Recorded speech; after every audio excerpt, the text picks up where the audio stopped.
Assalamualaikum warahmatullahi wabarakatuh. Apa kabar Ananda sekalian?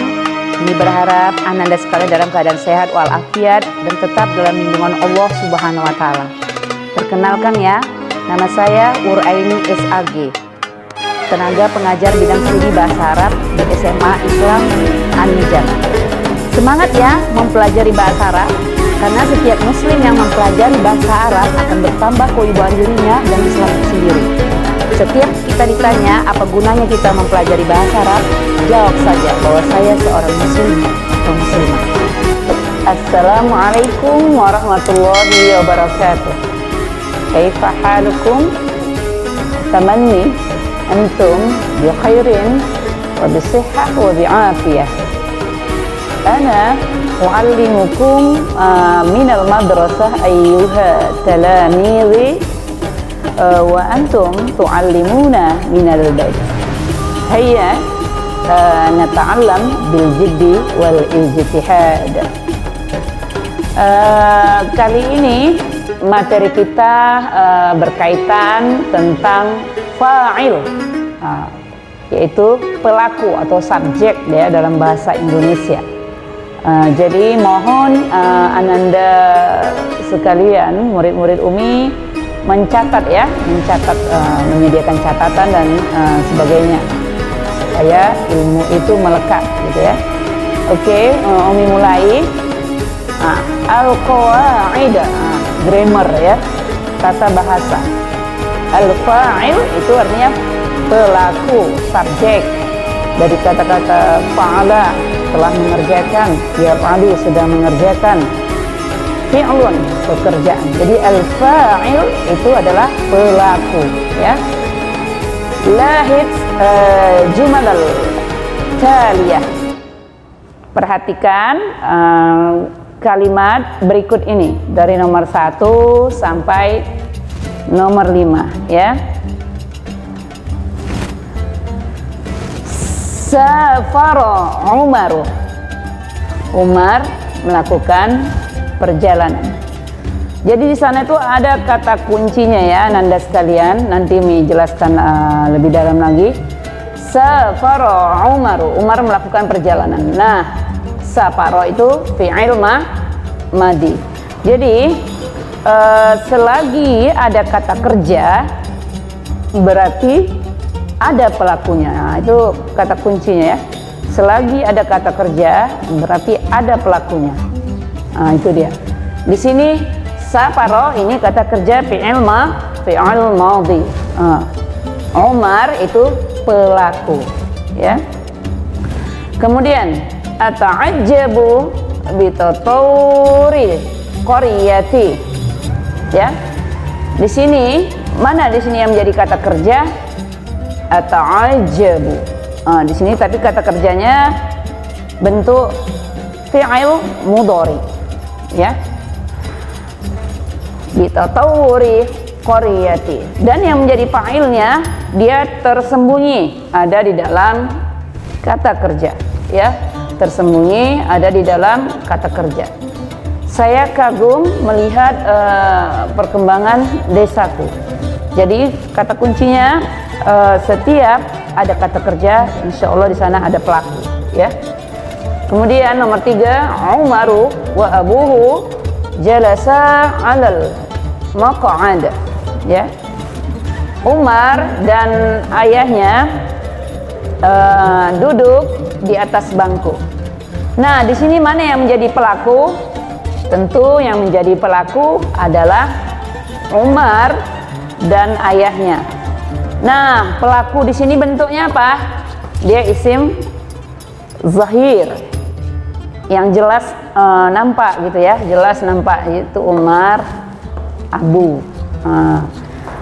Jadi ada juga pelaku atau fa'il itu dalam bentuk isim domir ya. Yaitu kalau Ananda sekalian tahu tuh isim domir itu ada 14, wa humahum, ya humahunna, anta antuma antum, anti antuma antunna, ana nahnu. Nah, itu pelaku juga. Tapi dalam bentuk isim domir. Dan isim domir itu ada yang zahir dan ada yang mustatir, ada yang tersembunyi. Nah, kalau zahir dia huwa, misalnya kan yajlisu, nah gitu ya. Huwa yajlisu 'alal kursi, dia duduk di atas kursi gitu ya. Kemudian kalau yang tersembunyi seperti ini, ata'ajabu, saya kagum gitu ya. Dalam ata'ajabu ini ada ism fa'il atau subjek pelaku yang di dalamnya ini subjeknya yaitu saya gitu ya, ata'ajabu gitu ya. Nah, kembali ke sini, Umar wa abuhu jalasa 'alal maq'adi. Nah, di sini fiilnya mana? Jalasa. Ya. Jalasa. Jadi kata kerja fiil madinya bentuknya untuk dua orang ya. Jalasa. Kalau dia untuk satu orang, jalasa, pendek ya kan? Dia itu untuk domir huwa. Tapi kalau untuk dua orang, jalasa gitu ya. Kalau fiil mudhari'nya ya jalisani gitu ya. Ini jalasa Umar wa abuhu ya. Jadi yang mana sini anak-anak fa'ilnya? Fa'ilnya adalah Umar dan ayahnya ya. Ada dua orang di sini sebagai subjek ya. Kemudian ihtajan nas ilal ma'i ihtiyajan syadida ya. Di sini mana yang menjadi fa'il? Ihtaja ya. Ihtaja menjadi ihtaja menjadi fi'il, kata kerja. Kata kuncinya tadi diingat, setiap ada kata kerja maka akan ada pelaku. Jadi pelakunya mana? An-nas ya. Pelakunya adalah an-nas ya.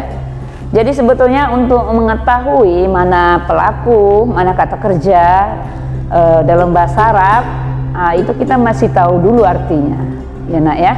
Jadi ihtajan nas ilal ma'i ihtiyajan syadida. Manusia membutuhkan air dengan kebutuhan yang sangat luar biasa. Gitu ya. Jadi nomor 1, 2, 3, 4 insya Allah dah tahulah yang mana-mana aja kata kerjanya, yang mana-mana aja subjeknya atau fa'il ya. Saparah kata kerja, ata'ajabu kata kerja, jalasa kata kerjanya, ihtaja kata kerjanya. Ihtaja di sini dalam bentuk fi'il madi. Nah, kemudian nomor 5, tuhawilul hukumah tawfiral marafiqil 'ammah. Nah, ini ya. Pemerintah berusaha. Nah, ya di sini yang menjadi kata kerjanya tentu tuhawilu, al-hukumah itu menjadi fa'il. Jadi insya Allah paham ya anak-anak, fa'il itu adalah orang yang melakukan atau subjek ya, subjek. Kita lanjut ke sini ya. Nih kata kunci. Apa kata kuncinya agar itu menjadi sebuah yang tersimpan gitu di memori ya? Al-fa'il yang disebut tadi subjek, pelaku dari suatu pekerjaan. Nah, itu yang mesti kita kita simpan ya, pelaku dari suatu pekerjaan. Kemudian al-fa'il itu ada dua nih, ism zahir dan ism dhamir ya, yaitu kata benda yang jelas tampak seperti contoh yang di sana tadi. Di situ Abu Umar, abuhu ya, Umar dan ayahnya. Nah itu jenis dari ism johir ya, ism johir, pelaku atau subjek dalam bentuk ism johir, Umar dan ayahnya. Kemudian Anas, manusia ya, atau nama-nama benda lagi gitu ya, nama-nama manusia, nama hewan, nama binatang, nama tumbuhan. Itu bisa jadi subjek gitu ya, jadi pelaku ya. Nah kemudian ism dhamir, ism dhamir kata ganti orang, jadi pelaku dalam bentuk isim domir seperti yang di sana tadi, ada huwa mungkin ya, ada huwa dan lain-lainnya bentuk isim domir yang 14 itu. Tapi ada juga isim domir yang mustatir, yang tersembunyi. Jadi ini isim domir ya, isim domir juga dibagi dua ya. Nah, ini isim domir zohir ya, yang zohir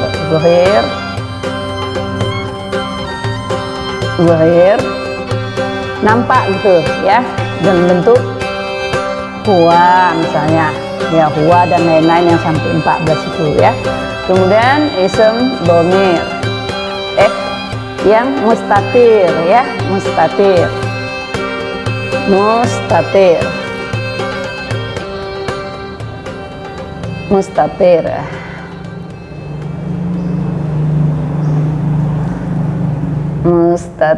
ya, yang tersembunyi ya,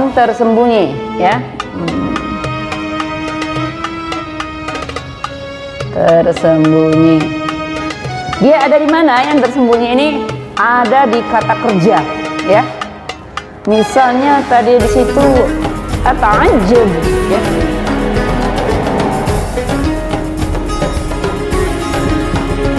ata'ajjabu. Nah ini kan kata kerja nih, mana itunya isim, mana domirnya, mana pelaku dalam bentuk domirnya.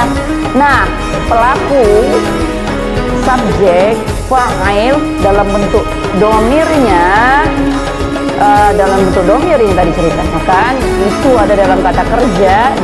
Dalam kata ajabu, di situ ada domir ana ya. Nah, dalam domir mustatir ini ata'ajjabu itu ada domir ana. Nah, jadi itu ya nak.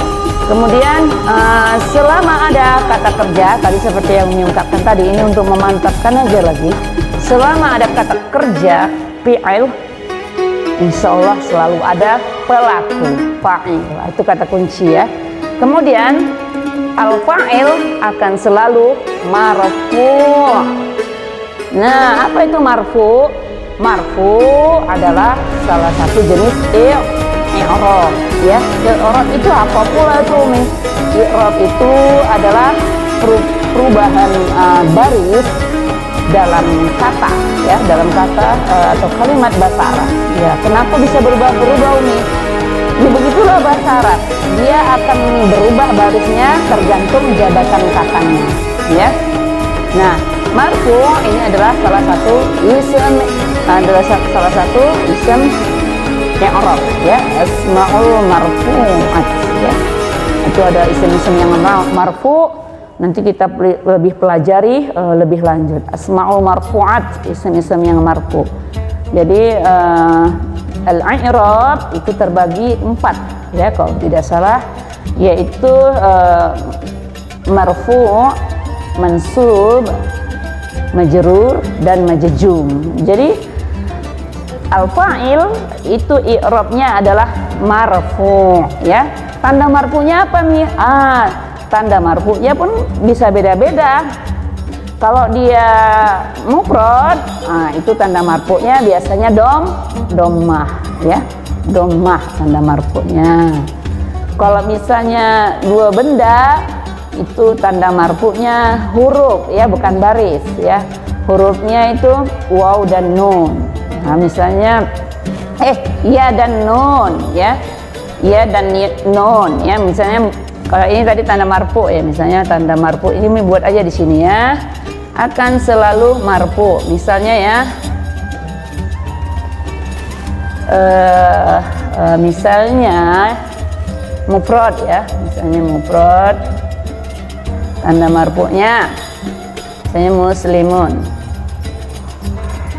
Nah ini muslimun tanda marfu'nya dhammah. Ini tanda marfu'nya, tanda marfu' dhammah. Dhammah tanda marfu'nya ya. Kalau misalnya musanna, musanna yang menunjukkan dua benda, apa tanda Contohnya apa? Muslimani. Ini tadi muslimun ya, muslimun. Ini muslimani jadinya. Nih, apa tanda marfu'nya? Tanda marfu'nya ini dia. Alif dan nun, bukan ya dan nun. Alif dan nun. Ini ya tanda marfu'nya. Alif nun. Ya, alif dan nun. Ini tanda marfu'nya. Ini tanda. Alamat ya, tanda alamat. Tanda-tanda marfu'. Kita buat situ. Marfu'. Tanda-tanda marfu'. Jadi walaupun dibilang al-fa'il akan selalu marfu', tapi beda-beda tanda marfu'nya, tergantung jumlah isimnya atau tergantung apakah dia kata tunggal, apakah dia yang menunjukkan dua benda atau jamak. Nah, nih kalau jamak gimana nih? Ini jamak ya. Jamak apa di sini maunya? Kalau muslimun udah jelas jamak muzakkar salim ya. Jamak muzakkar salim. Nah, kita buat ya, muslimuna. Ya Allah, ini kok ini. Muslimuna. Nah, apa tanda marfu'nya di sini? Itu waw dan nun ya, waw dan nun. Nah, ini kok udah apa? Mansub udah lain cerita lagi tandanya ini ya. Ini yang muslimun jadi musliman. Kalau muslimani jadi muslimah ini. Tandanya itu udah berubah ya. Nah, itu. Kemudian muslimuna jadi muslimina. Makanya Anda kalau pernah dengar kaum muslimin, itu muslimin itu udah sama artinya dengan muslimun ya. Tapi berubah barisnya atau hurufnya disebabkan perbedaan jabatan kata. Yang satu jadi subjek, pelaku atau fa'il, yang satu udah jadi objek. Jadi berubah gitu ya. Nah, insya Allah paham ya sampai di sini ya. Insya Allah paham dengan contoh-contoh yang Umi hadirkan tadi. Jadi Ananda bisa merekam dalam file memorinya gimana tuh fa'il. Yang jelas fa'il itu adalah subjek atau pelaku ya. Subjek atau pelaku. Selagi ada kata kerja pasti ada pelaku. Dan isim fa'il itu sendiri, subjek itu terbagi dua secara garis besarnya, yaitu isim zahir, kata benda yang jelas tampak, seperti contoh-contoh tadi, Umar dan ayahnya, kemudian manusia ya, dan lain-lain. Kemudian isim domir. Isim domir, kata ganti orang ya. Ini pun terbagi dua juga, yaitu zahir dan mustatir. Yang jelas seperti huwa sampai yang 14 tu wa mahum yaumauna anta antum antum anti antum antuna ana nahnu. Kemudian mustatir itu terdapat dalam kata kerja, seperti contoh tadi, dia tersembunyi di dalam kata kerja ini. Itu apa domi apa itunya, isim fa'ilnya yang dalam kata kerja ini, yaitu domir ana ya. Nah, namanya domir yang tersembunyi ya. Dah, ini udah menjelaskan tadi. Merasa demikian saja pembelajaran kita kali ini. Semangat terus mempelajari bahasa Arab, karena memang pasti kalau sudah dimulai dan suka, insya Allah nikmatnya mempelajari bahasa Arab ini ya. Karena apa? Karena bahasa Arab adalah bahasa way of life kita, atau dusturuna, bahasa pegangan hidup kita, yaitu Al-Quran. Barang siapa yang merasa mudah mempelajarinya, insya Allah dimudahkan Allah. Demikian saja, Umi tutup dengan mengucapkan hamdalah, alhamdulillahirabbil alamin. Wassalamualaikum warahmatullahi wabarakatuh. Sampai di sini dulu pembelajaran kali ini. Insya Allah akan kita lanjutkan pada video pembelajaran berikutnya ya. Jangan lupa like, comment, and share video pembelajaran ini ya. SMA Islam Anijam, unggul, cerdas, dan islami. Assalamualaikum warahmatullahi wabarakatuh.